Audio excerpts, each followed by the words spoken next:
Well, happy Wednesday, everybody. So glad to be back here. Welcome to Spirits Beside Us Live. My name is Chris Lippincott, and I'm so glad that we're all back together again. And it's wonderful to see all of you, wonderful to be here. And I love seeing everybody. And I say hi to KJ. And if you are here, give me a shout out. Say hi on the chat on the board. Let me know that you're here so that I can, say hi to you and let me know where you're from. Let me know what's happening in your world. Starting to get a little bit, cold here. We're already moving into December, so we're getting definitely into the colder months. We're starting to get into the holiday season. I mean, all the big holidays are rolling right around. I know for me, my family's looking forward to Christmas. My son's coming home probably in a couple weeks from college, so we're going to be dealing with that when he comes home. But I kid, he's doing really well. Just of course, 21 years old, still kind of like he, he's kind of butting heads, asserting his independence, saying, I got this, mom and dad, I'm okay. When in fact, we're seeing that, and sometimes he's there, so sometimes he's still probably got a whole bunch of years left ahead of him to kind of really get that full independence. Oh yeah, so it's wet and foggy in Charlotte, North Carolina. So yeah, it's I guess you're getting all the wet and fogginess and the kind of like the icky weather. We're getting the crummy cold weather, and eventually it's going to start to snow. I hope. The snow's been kind of off and on lately, so we'll have to see about when that starts to come in. But, in case you aren't familiar with who I am, like I mentioned earlier, my name is Chris Lippincott. I'm an international spiritual medium. I'm a best-selling author. I'm a teacher. And what I love to do is really educate the world about our truer existence, raise the spiritual awareness and consciousness of humanity. And as a result, we all begin to understand that we are more than what we physically are aware of. We only have a limited concept of what our physical construct is because we're limited by our physical senses. We're limited by the physical data input that goes into our brain. Our brain perceives this data. So everything that we are aware of outside, everything that we see, smell, touch, feel, all that, that's based upon the data input that our brain receives, and then it spits it back out as a prediction of what we think it is. You can go back to like a Rorschach test, for example, and different people are going to see different things. That's the way the brain interprets things. So we all believe that we're in this physical, dense matter, when in reality, there's so much more than meets the eye. There's so much beyond our physical awareness. There are so many more dimensions than we really understand. So that's what I love to do. I love to discuss that, debate that, and try to educate people about what the other possibilities truly are. I've undergone so many different experiences. Millions of people around the world have undergone, countless experiences, whether it's, specific NDEs that bring up information that there's no way that you could have these chemical hallucinations that a lot of people say is the problem of a dying brain. It brings up chemical hallucinations, but an NDE brings up data that there's no way that could have happened because people see what's actually going on about them, with them, and there's no way they could have known that otherwise. And likewise, within, for example, a mediumship reading, we bring through information that there's no way that I could know certain information or any other medium could know information that gets passed on through us, goes to somebody else, the client, and only they could have known it. And it's evidential, unique evidential information like that just always starts to come out, and that's what absolutely just I love sharing that, and it's always coming from a place of love, joy, and peace. So that's a wonderful thing. One of the things I wanted to do today is really talk about the concept of Compassion. Why compassion? What's so important about compassion? Everybody says, well, that's a nice concept. It's a nice idea. Why do we bother bring up compassion? Well, it's certainly, due to the holidays, that's certainly one big thing that many of the great religious leaders have always spoken about is compassion. We should be more compassionate, both with ourselves, of course, because we're always beating ourselves up. We're always our own worst enemies, aren't we? Right? But also be more compassionate of others. Imagine what the world would be like if we were just an ounce more compassionate and understanding to everybody else. Wouldn't the world just be just a little better? Even if it's just acknowledging somebody or not saying something negative to somebody, that ounce of compassion is just absolutely dramatic. So I really wanted to go over the concepts of compassion and talk about what are some of the ideas that we can work with. How do we practice compassion? What is compassion? And that's kind of a big thing. People say, "Well, what is compassion?" And what do we mean compassion? How do we think about compassion? A lot of people say, "Well, compassion is empathy." Well, they're very similar, but it's ultimately involving a feeling of understanding, wanting to step in and feel the feelings of the other person, right? It's really sort of the concept of, actually in Latin, it means to suffer together, because it means you are understanding the feelings of the other person, whether that is understanding their pain, understanding their loss, understanding a negative feeling, right? You're just understanding together. Sometimes you'll see children who really don't have any agenda. They'll see another child crying and they'll walk up and try to help them. It's really remarkable. We humans have this unique tendency to try to help others. Sometimes we don't even realize that we're doing it. It's very similar to, as I mentioned, to empathy and to altruism. So, you can really think about that concept. But it's really all trying to understand, what is it? What makes a compassionate person? How do you really talk about compassion? What are some of the typical signs you might encounter? Obviously we were talking about, being very relating to somebody's feelings, suffering together with them, really being able to understand a person, where they're coming from, what's their feeling, and why are they feeling it, understanding their pain, what are they going through, stepping into their shoes. That's really the concept of compassion. Mindfulness, being mindful of their emotions, right? What are they going through?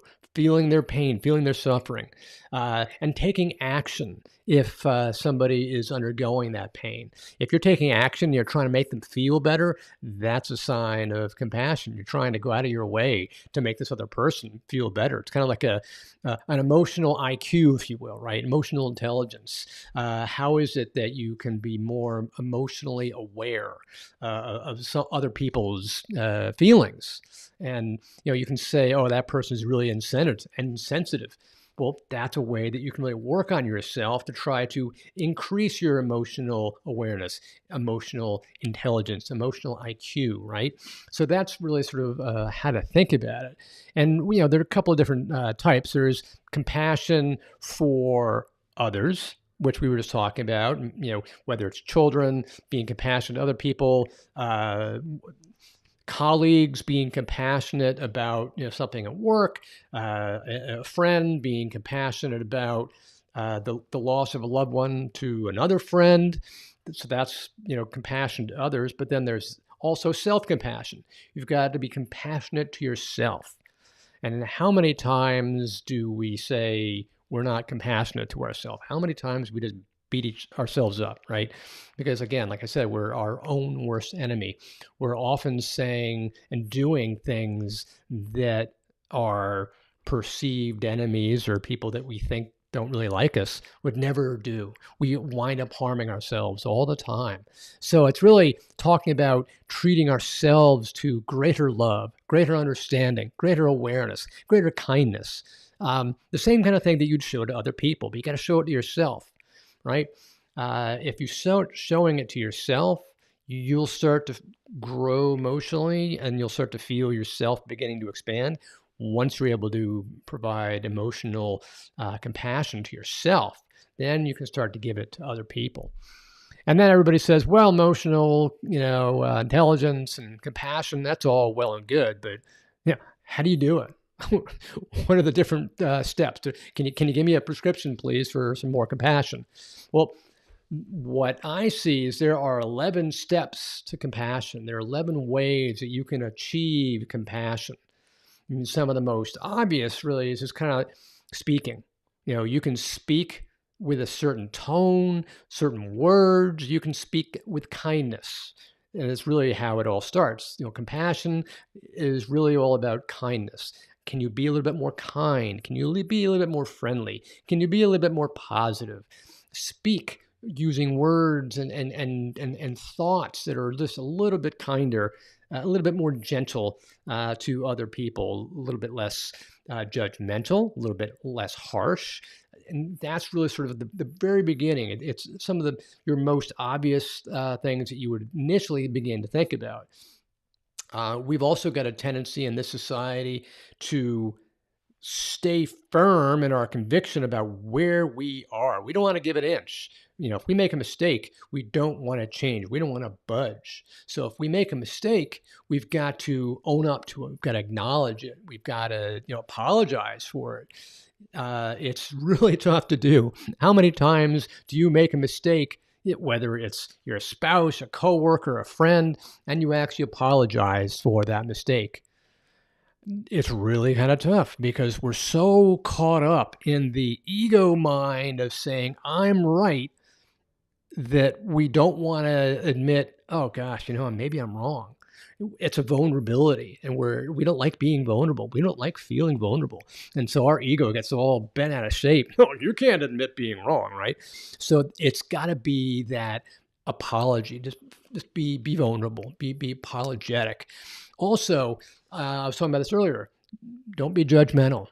Don't be judgmental. Easier said than done, but you can really increase your emotional IQ, your compassion, by not being judgmental. What's the opposite of being judgmental? Being accepting. So one of the ways you can be more compassionate is by being more accepting, right? And how do you, act on being more accepting? You can also be more open and caring and listen. What's the ratio of listening versus talking? How many ears do we have and how many mouths do we have? We got 2 ears, 1 mouth. Use the concept of the ratio 2 to 1. Listen twice as much as you speak. If you listen twice as much as you speak and you are listening that much, you're going to be a great listener, a great conversationalist, because you're going to allow other people to talk to you. You're going to be listening carefully. You're going to be listening without judgment. You're going to be open. You're going to be caring. And you're going to be really at a point in your life where you're just beginning to be very accepting. And you're going to really tremendously grow that way. Also, be very encouraging to other people. Try to encourage other people to either speak up, encourage them to take action, encourage them to be more loving, them to be more compassionate, them to be more, kind. If you encourage people and you're more positive, if you become more positive yourself and you try to offer positivity to others, that's going to just kind of begin to surround you, right? Another thing you can do is kind of just try to be helpful. Compassion understands that when you're trying to be more compassionate, you're understanding what the other person's going through. Let's say they've got a lot of work to do. Let's say you're at work and your coworker is just getting totally swamped with work. What a concept if all of a sudden you say, hey, can I take a little bit of that work off you? Can I help you out in what you're doing? Just try to offer some kind of help. Be a little bit more helpful. Same would go true, with your house, whether it's a roommate, a spouse, a family member, close friend, whatever. Try to be more helpful with a task, with an effort. The more help you can offer, the more compassionate you are going to be, and you're going to be seen as compassionate. So kind of think about that. Think about that your offering of help as being very emotionally intelligent, very compassionate. Also, happiness. I was talking about this before. Try to be more happy, not only for the things that are going on in your own life, but happy for other people. Try to be happy for other people because, again, we're going back to the concept of you're stepping in somebody else's shoes. If the other person is having their own success, the other person is feeling happy, be happy for them. Make them feel more happy, make them feel more rewarded, make them feel that much more positive. You're uplifting them, you're being compassionate, you're understanding. So, really be considerate and also helpful, but also be much more in a sense of where you're being happy for other people. And I was talking about this in the sense of non judgment. Be accepting of people, being accepting of people where they are. You really don't know, nor can you control where people are coming from. Maybe people are acting out in a certain way because of something that happened in their childhood, or because of they're doing something today because their situation in life. Maybe somebody's talking loudly in a negative voice or something. It's really annoying you. The guy at the next table at the restaurant's really starting to bug you because he's just sounding like so negative and nasty, and you're just like, won't you just shut up? But if you're more accepting and you're more understanding of where this person's coming from, suddenly you're like, oh, all right, yeah, I now understand. If you knew what that person's situation was, you'd be like, wow, okay, I get it. I'm sorry. So be more understanding. That's where the concept of being empathetic comes from, right? Accepting people where they are. And don't judge them. Don't say, oh, that person's just kind of a negative Nelly and I don't like them and they've got an attitude. Be accepting. Don't judge them, right? And then that kind of gets us to the very next stage. You go from being accepting to forgiving. If that person at the next table who is giving you all kinds of grief just because they're so loud and negative and obnoxious in your opinion, if you suddenly say, I accept you and I understand where you're coming from, you're saying this in your head, by the way, you're understanding where the other person's coming from, and you begin to realize, hey, by the way, I get you, I understand you, I accept you. Oh, and now that I accept you, I can also forgive the things that I'm experiencing. I can forgive you for your actions that are bugging me because I get you, I understand you, I accept you, and I'm forgiving you. And this goes back to what I was talking about last week. We were talking about forgiveness, right? We were talking about forgiveness as being one of the key issues, different ways you can be forgiving. If you're more accepting and non-judgmental, you'll be more forgiving. So these things are all things that kind of work hand in hand. You're more non-judgmental, more accepting, more forgiving. You're going to be more compassionate, right?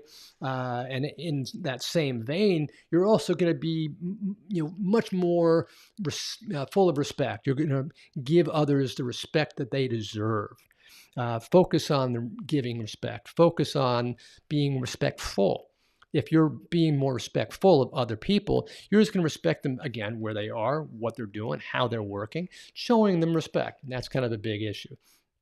And I think we had spoken about this several weeks back, maybe a couple of months back. But one of the things that you begin to understand is if you show gratitude for not all the things that are in your own life, but also the things that you're grateful for in the other person's life, you're suddenly realizing that you're much more compassionate about that person's life. You're more compassionate about what they have, what wonderful things that are in their life. You're being grateful for everything in existence in your life and in their life. And ultimately, there's this sense of just kind of taking a deep breath and being patient. How much are we so caught up in time and wanting things yesterday? We're so tied up in this marvel of technology, the iPhone, that we're constantly going and like we're touching the bloody phone. We want Facebook, we want YouTube, we want all of the technologies. So we're constantly going. We now have the attention span of a gnat. Right? It's like, we want it all that as if it already happened. But we got to be patient. Nothing happens instantly. Rome wasn't built in a day. We've got to be patient. So that's another way that we can build our sense of compassion. If we build our sense of compassion, then it's going to have a big impact, not only on yourself but on the world around you. And when I was saying be compassionate of yourself, that's going to make you that much more understanding of what's going on to others around you. Understand that you are an energy, a person that rubs off on other people. So be more mindful of how you're acting with other people.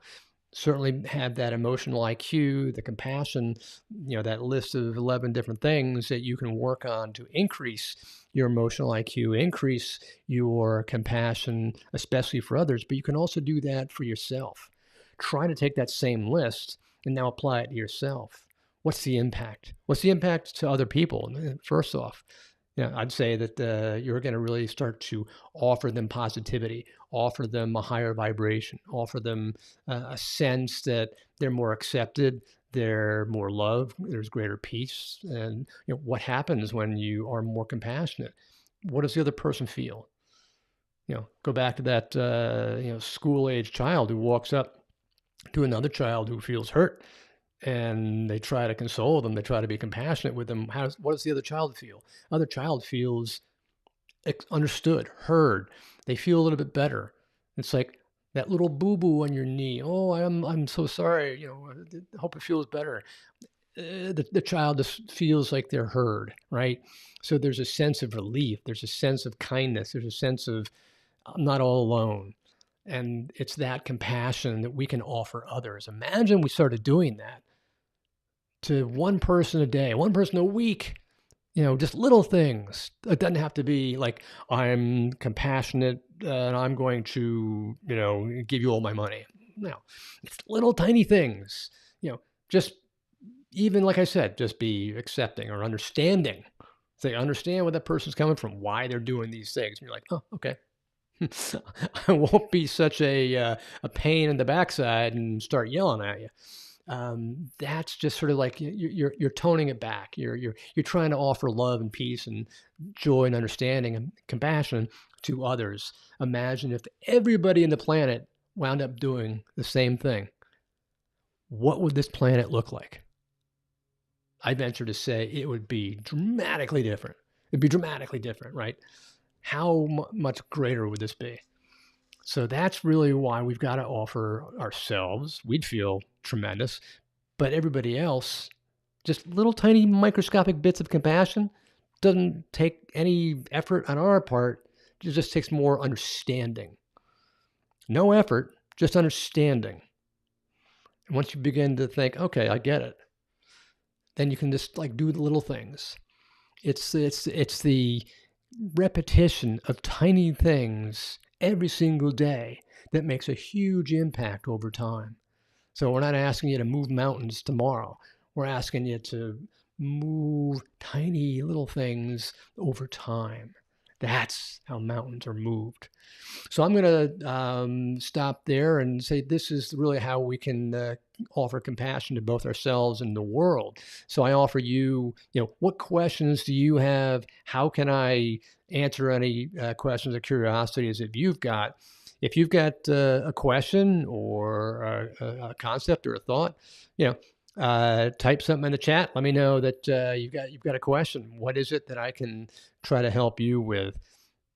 Because this is why I love to offer these concepts of, what's in our heart? What is it that, we are trying to do? Why are we here? What's our purpose? We're all here to learn. We're all here to understand. We're all here to be spirits that are growing both spiritually and also just from a consciousness perspective, grow our consciousness, increase our spiritual awareness. And that's why we're always going through these different lessons. We're trying to learn different lessons. So if you do have any questions, let me know. And I'll definitely, look forward to hearing different questions from you. One thing I also wanted to give a shout out to was in the beginning of 2023, what I'm going to be doing on my website is I'm going to be beginning to offer a special membership. I'll be calling it something like Magic Membership, where if you join in membership, what winds up happening is you'll be not only gain in a special community that's safe and like-minded souls that we're all talking about our experiences, how we can grow, what's going on in our lives, but also there'll be unique opportunities to have monthly workshops. There'll be opportunities to work with online courses, opportunities to access special meditations just for members, having members only video archive, articles archive, different uh, different types of things that you can begin to learn, special resources. Of course, will be special gifts for new members, but there's going to be a host of things that we're all going to be looking at and that are really sort of like a package for new members. And additionally, in 2023, what we're going to be doing is adding a podcast, because in the surveys that I've been putting out and all the information I've been asking people and all the things I've been finding that people have been talking to me about, they want podcasts. You guys want podcasts. And before I had a blog and I had, writing articles, which is great. But in this time where everybody's multitasking, everybody wants a podcast. So I'm going to be putting together a podcast. I'll still have the videos. The video is going to go into an archive, so you can always access those. But the podcast going to be what kind of takes the information forward. So that's really what is coming forward in early 2023. I'm going to be doing more of the quarterly launches for Spirits Beside Us, the course, and that's going to be going through every quarter. And we'll see how that goes. Hopefully, be getting a lot of people who are interested in growing their own spirituality and understanding. But if you got any questions, let me know. Otherwise, I'm going to sign off from here. And I'm so glad I was able to connect with all of you. So glad I was able to just discuss, what's so important, especially in this time of giving and understanding and peace and love. It's really important that we understand what is compassion, how we can be more compassionate. So with that, I am signing off, and I'm sending you all love and light. And this is Chris, and I thank you so much for working with me and listening to me, and always giving me your information and your attention. And I'm so thankful to have you all here. So until next time, I will see you then. Bye bye for now.